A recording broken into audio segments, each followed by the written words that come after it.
میں آپ کو سارے قرآن کا خلاصہ بتا دیتا ہوں، سارے قرآن کا خلاصہ بتا دیتا ہوں۔ ایک چھوٹی سی سورت سارے قرآن کا خلاصہ ہے، یاد رہے گی تو فائدہ اٹھاؤ گے، نہیں رہے گی تو فقیرانہ آئے صدا کر چلے، میاں خوش رہو ہم دعا کر چلے۔ چلو تمہارا اتنا تو احسان ہے کہ بیٹھ کے سن رہے ہو۔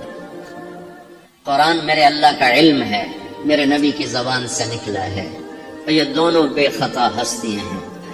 تو اللہ رسول کی بات کا خلاصہ سنا رہا ہوں، اللہ اس کا رسول ایک بات کو سمری کر کے آپ کو دے رہے۔ سارا قرآن 114 سورتیں، 6200 کچھ آیات، ان سب کا خلاصہ ایک چھوٹی سی سورت جس میں کامیابی ناکامی کی مہر لگا دی۔ قرآن نے قسمیں اٹھائی ہیں، یہ قرآن کی آخری قسم ہے۔ قسم اٹھانے سے بات طاقتور ہو جاتی ہے، اللہ کو قسم کی ضرورت نہیں ہمیں سمجھانے کے لیے۔ پہلی قسم قرآن کی سورہ نساء میں فَلَا وَرَبِّكَ لَا يُؤْمِنُونَ حَتَّى يُحَكِّمُوكَ فِيمَا شَجَرَ بَيْنَهُمْ، یہ پہلی قسم۔ دوسری آخری قسم ہے قرآن کی وَالْعَصْرِ، یہ آپ کو بتانا چاہتا ہوں، مجھے زمانے کی قسم۔ بچوں یہ بنیاد بنا لو، پھر آنکھیں بند کر کے چلو۔ تمہیں نوکری ملے تو بھی موج ہے، نہ ملے تو بھی موج ہے، تمہارے پاس دنیا کا علم آئے کم آئے زیادہ، یہ چار باتیں ہیں تو تمہیں خوشخبری ہے۔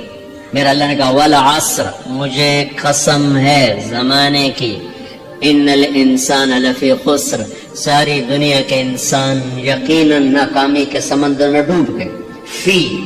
فی کا لفظ بہت خوفناک مطلب دے رہا ہے، یوں دکھا رہا ہے جیسے سفینہ انسانیت ناکامی کے سمندر میں ڈوب رہا ہو، غرق ہو رہا۔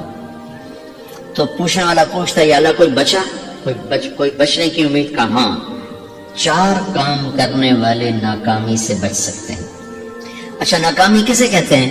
اللہ کی نظر میں اللہ کا راضی ہونا کامیابی ہے، اور اللہ کا ناراض ہونا ناکامی ہے۔ جنت کا مل جانا کامیابی ہے، اور جہنم میں گر جانا ناکامی ہے، یہ قرآن کا مفہوم ہے۔ فمن زحزح عن النار وادخل الجنہ فقد فاز، جو جہنم سے بچ کے جنت میں چلا گیا وہ کامیاب۔ ناکام کون ہے؟ قل ان الخاسرین الذین خسروا انفسهم واهلیہم یوم القیامہ الا ذلک هو الخسران المبین لهم من فوقهم ظلل من النار ومن تحتهم ظلل، جو قیامت کے دن جہنم میں گر گیا یہ ناکام ہے۔ اس مفہوم کو ذہن میں بٹھائیں۔ پیسے کا مل جانا ایک وقتی کامیابی، نہ ملنا ایک وقتی ناکامی ہے، یہ کامیابی ناکامی ہے ہی نہیں، یہ حالات ہیں، امتحان ہے۔ اللہ نے یزید کو تخت دے دیا اور حسین کو نیزے پہ چڑھا دیا، تو کیا اللہ تعالیٰ حسین سے ناراض ہے؟ وہ یزید سے راضی ہے۔ جو انسانیت کے لیے پھٹکار ہو اس کو 3 براعظم کی حکومت مل رہی ہے تو ایک امتحان ہے، آل رسول کے سر کٹ کے نیزوں پہ چڑھ رہے ہیں، امتحان ہے۔ میرے نبی کے پیٹ پہ 2 پتھر بندھے ہوئے ہیں، امتحان ہے۔ حضرت عمر رضی اللہ عنہ آپ کے حجرے میں آئے تو فقر تو رونے لگے۔ آپ نے کہا کیوں رو رہے ہو؟ کہ یا رسول اللہ یہ ایران کے بادشاہ، یہ روم کے بادشاہ سونے کے برتنوں میں کھانے کھاتے، زربفت کے بستروں پر وہ آرام کرتے ہیں، آپ 2 جہان کے سردار ہو کر یہ حال۔ آپ نے کہا عمر ان کے لیے دنیا میں، ہمارے لیے آخرت میں۔ تو میرے اللہ نے کہا والعصر، زمانے کی قسم ساری دنیا کے انسان ناکام ہے، ناکامی کیا ہے؟ جہنم۔ کون بچا اس ناکامی سے؟ کوئی بچ سکتا ہے؟ اللہ نے کہا 4 کام کرنے والے بچ جائیں گے، 4 کام کرنے والے۔ الا الذین آمنوا، جو ایمان لائے۔ ایمان ناکامی سے نکالنے کی پہلی شرط ہے۔ وعملوا الصالحات، جنہوں نے اچھے اعمال کیے، اچھا عمل ناکامی سے نکلنے کی دوسری شرط ہے۔ وتواصوا بالحق، جنہوں نے حق کی دعوت دی، یہ تبلیغ کا کام، جس کو آپ تبلیغی جماعت سمجھتے ہیں، یہ تبلیغی جماعت نہیں ہے، یہ میرے رب کی لگائی ہوئی ذمہ داری ہے ختم نبوت کی وجہ سے کہ میرے نبی کے بعد اب کوئی نہیں آئے گا، تم اے امت محمد اس دعوت کے کام کو اور حق کی دعوت کو تم آگے پہنچاؤ گے۔ وتواصوا بالحق، یہ لازمی پیپر ہے، کمپلسری پیپر، اس میں نقل بھی نہیں لگ سکتی ہے، یہ لازمی پیپر ہے۔ وتواصوا بالحق، کہ اب کوئی نبی نہیں آنے والا، لہٰذا ایک دوسرے کو تیار کرو، دنیا تک جاؤ، یہ تمہارے ذمہ ہے۔ یہ ناکامی سے نکلنے کی تیسری شرط ہے، چوتھا پیپر وتواصوا بالصبر، جنہوں نے صبر کی دعوت دی، صبر کیا۔ میرے بچوں، میرے عزیزوں، میرے بھائیوں، یہ 4 ضروری پیپر ہیں اپنی دنیا اور آخرت کی کامیابی کو حاصل کرنے کے لیے۔ یہ 4 ضروری پرچے ہیں دنیا اور آخرت کی ناکامی سے نکلنے کے لیے۔ والعصر، مجھے زمانے کی قسم، کیونکہ زمانہ گواہ ہے، زمانے کے اندر فرعون، قارون، حامان، شداد ڈوبے، برباد ہوئے، تباہ ہوئے، زمانے کی قسم۔ والعصر، مجھے عصر کے وقت کی قسم۔ یہ کیوں کہا؟ یہ ایک مطلب بیان کیا جاتا ہے، والعصر کے وقت کی قسم، کہ عصر کے بعد دن چھپنے میں ٹائم تھوڑا رہ جاتا ہے، تو اس وقت کاروبار میں بھی تیزی آتی ہے، سفر میں بھی تیزی ہوتی ہے، جلدی گھر پہنچیں، جلدی گھر پہنچیں۔ تو اللہ تعالیٰ ایک اشارہ فرما رہے ہیں والعصر، کہ تمہارے پاس بھی ٹائم تھوڑا رہ گیا ہے، یہ میری بات سن کے جلدی سے عمل کر لو، ٹائم تھوڑا ہے، جلدی سے عمل کرو، ٹائم تھوڑا ہے۔ پھر یہ سورت اتری عربوں میں، عربوں میں لڑائی کا ماحول ہے، ڈاکہ کا ماحول ہے، قتل و غارت کا ماحول ہے، تو عصر کے قریب مسافر قافلے تیز ہو جاتے تھے کہ جلدی سے کسی ٹھکانے پہنچیں تاکہ دشمن کے حملے سے محفوظ ہو جائیں۔ تو اللہ اس پس منظر میں فرما رہا ہے والعصر، ٹائم تھوڑا ہے، شام ہونے والی ہے، پتہ نہیں کب بلاوا آ جائے، جلدی سے یہ 4 کام سیکھو، جلدی سے کرو، جلدی سے کرو۔ ٹھیک ہو گیا؟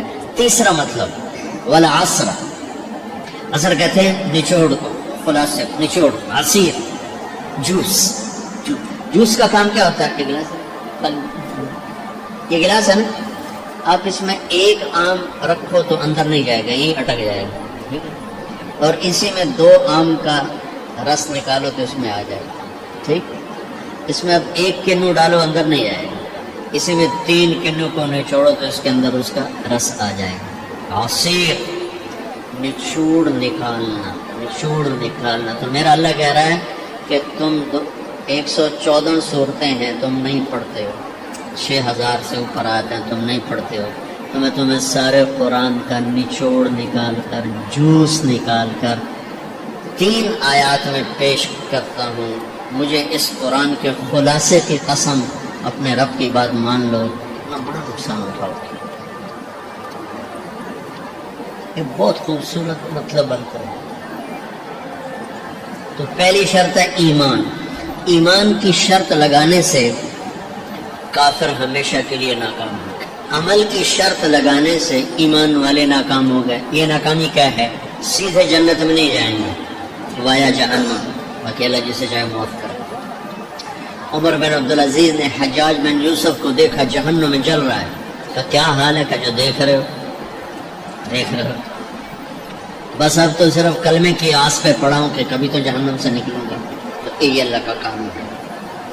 سلیمان بن عبد الملک کی میت کو قبر کے قریب کیا گیا، سلیمان بن عبد الملک بنو امیہ کا بادشاہ، تو اس کی باڈی ہلنے لگی، تو اس کے بیٹوں نے کہا ہمارا ابا زندہ ہے، تو عمر بن عبدالعزیز نے فرمایا زندہ نہیں ہے، عذاب قبر جلدی شروع ہو گیا، اس کو جلدی سے دفن کر۔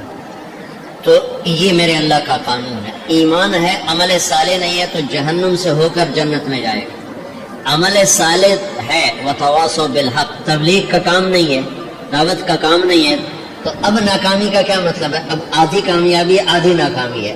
وہ یہ ناکامی کیا ہے کہ جنت میں جائے گا، جہنم میں نہیں جائے گا، لیکن بڑے درجات سے محروم ہو جائے گا، بڑے درجات سے محروم ہو جائے گا۔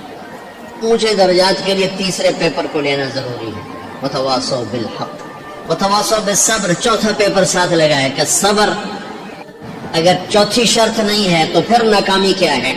چوتھی شرط اگر نہیں، پھر ناکامی کیا ہے؟ ایمان بھی ہے، عمل بھی ہے، تبلیغ بھی ہے، صبر کوئی نہیں ہے، تو پھر ناکامی کیا ہے؟ اس کی ایک مثال دیتا ہوں، اس سے آپ کو بات واضح ہو جائے گی۔ 20 ٹیمیں میدان میں اترتی ہیں، تو وہ لڑتے 2 رہ جاتی، یہ دونوں برابر ہوتی ہیں، آگے تقدیر چلتی ہے۔ کرکٹ ہے، ہاکی ہے، فٹ بال ہے، یہ بڑے کھیل ہیں۔ آخر میں آخری 2 ٹیمیں ایک دوسرے کے برابر کی ہوتی ہیں، 19-20 کے فرق کے ساتھ۔ ان میں ایک جیت جاتا ہے، ایک ہار جاتا ہے۔ ہارنے والے کو یہ اعزاز ہے کہ وہ سیکنڈ ہے، پوری دنیا کی سیکنڈ ٹیم ہے. کبھی ان کو خوش ہوتا دیکھ روندے ہی پہ ہوں، انہوں نے ملک والے بھی رو رہے ہوں، تو آپ بھی میدان جو روندے پہ ہوں. ان کو یہ خوشی نہیں ہوتی کہ ہم سیکنڈ آئے، ان کو یہ غم ہوتا ہے کہ ٹرافی نکل گئی. ٹرافی، چوتھی شرط ٹرافی ہے. ٹرافی اللہ کی بارگاہ سے وکٹری سٹینڈ کے اوپر کھڑے ہونے کے لیے 4 کام ضروری ہیں: ایمان، عمل صالح، تبلیغ کا کام، صبر. یہ 4 باتیں لازمی پیپر، آپ کے بھی لازمی پیپر کچھ ہوتے ہیں ان کا پاس ہونا ضروری ہوتا ہے. ایمان کا درجہ کیا ہے؟ ایمان کا آخری درجہ 33 نمبر والا بتا دوں. 33 نمبر والا تاکہ تسلی ہو، خوف نہ شاید کہ بھائی ہم تو، ہمارے پاس تو ایمان ہے ہی کوئی نہیں، ہم کیا کریں. نہیں، میں 33 نمبر بتا دیتا ہوں، اس سے نیچے نہ جاؤ. میں نے 7ویں میں نا فارسی رکھی. فارسی نا وہ جو آپشنل مضمون ہوتا ہے، کیونکہ اس کو ٹیچر تھے بوڑھے سے، میں نہ کچھ آکھنا نہ پوچھنا، جو فارسی رکھی. تو زیدی صاحب رحمۃ اللہ علیہ، تو میرے نمبر آئے 7، 100 میں سے 7 نمبر. میں پڑھتا ہی نہیں. مجھے بولا ہے ارے جی سر ادھر آئیے. تو وہ یہاں بیٹھے تھے چیئر پر، میں یہاں کھڑا تھا. تو انہوں نے میرا یہ کان پکڑ کے، آپ کے ماشاءاللہ 7 نمبر آئے ہیں، تو آپ 0 خود لگا لیں تو انشاءاللہ 70/100 ہو جائے انشاءاللہ. تو وہ 7 کم نہ کرو، 33 نمبر میں 10 دینا. تو میرے نبی پہ قربان جاؤں، میرے نبی نے اپنی امت کے کمزوروں کو بھی لیا، اور اوپر صدیق بھی موجود ہے. تو میرے نبی نے کہا اذا سرت کا حسنۃ وساءت کا سیئۃ فانت مؤمن. اگر تجھے نیکی کر کے خوشی ہو اور گناہ کر کے تجھے پریشانی ہو تو تم ایمان والا ہے. اگر نیکی کر کے خوش ہو اور گناہ کر کے پریشان ہے تو تم ایمان والا ہے. فانت مؤمن، تم ایمان والا ہے. یہ ایمان کا آخری درجہ ہے. اس کے آگے پھر مائنس کام شروع ہو جاتا ہے کہ نہ نیکی کا شوق ہو، نہ گناہوں کا کوئی ڈر ہو، نہ ندامت ہو، نہ پشیمانی ہو، تو پھر یہ انسانوں سے نکل کر جانوروں میں چلا جاتا ہے. تو میرے عزیز ہو، اس درجے کا ایمان کہ ہم بشر ہیں، جب گناہ ہو توبہ کرو اللہ معاف کر دے، جب خطا ہو توبہ کرو اللہ معاف کر دے. معاف کرنے میں اللہ کو سب سے زیادہ پسند معاف کرنا ہے، کہ بندے کا توبہ کرنا اللہ کا معاف کرنا، بندے کا توبہ کرنا اللہ کا معاف کرنا. تو ایمان کا اگر یہ درجہ مل گیا ہے اور اس میں ندامت کا آنسو شامل ہے.